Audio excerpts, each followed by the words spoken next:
Operation विजय 1961। Operation विजय 1961 में भारत सरकार द्वारा शुरू किया गया एक सैन्य अभियान था, जिसका उद्देश्य पुर्तगाली शासन से गोवा, दमन और दीव को मुक्त कराना था। यह अभियान 18 दिसंबर 1961 को शुरू हुआ और 19 दिसंबर को समाप्त हुआ, जिसके बाद इन क्षेत्रों का भारत में पूर्ण विलय हो गया। यह भारत के इतिहास का एक महत्वपूर्ण अध्याय है, क्योंकि इससे उपनिवेशवाद के एक आखिरी अवशेष को समाप्त किया गया। गोवा, दमन और दीव भारत के पश्चिमी तट पर स्थित हैं, जिन्हें 1510 में पुर्तगालियों ने कब्जे में लिया था।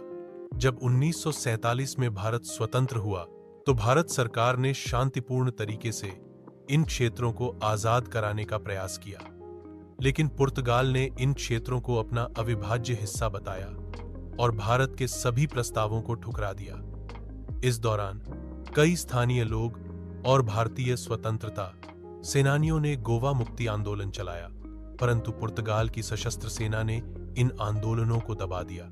कूटनीतिक प्रयासों की विफलता के बाद भारत सरकार ने 17 दिसंबर 1961 को सैन्य हस्तक्षेप का निर्णय लिया। प्रधानमंत्री जवाहरलाल नेहरू के आदेश पर भारतीय सेना, नौसेना और वायुसेना ने मिलकर ऑपरेशन विजय शुरू किया।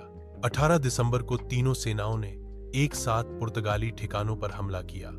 वायुसेना ने पुर्तगाली एयरबेस पर बमबारी की, नौसेना ने समुद्री मार्गों को अवरुद्ध किया और थल सेना ने थल मार्ग से गोवा, दमन और दीव में प्रवेश किया। 19 दिसंबर तक भारतीय सेना ने अधिकांश क्षेत्रों पर कब्जा कर लिया।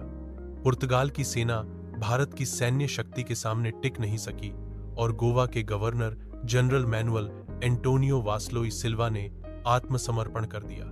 लगभग 450 साल बाद गोवा, दमन और दीव स्वतंत्र हुए और भारत का हिस्सा बने। ऑपरेशन विजय की सफलता भारत की एकता और संप्रभुता की जीत थी।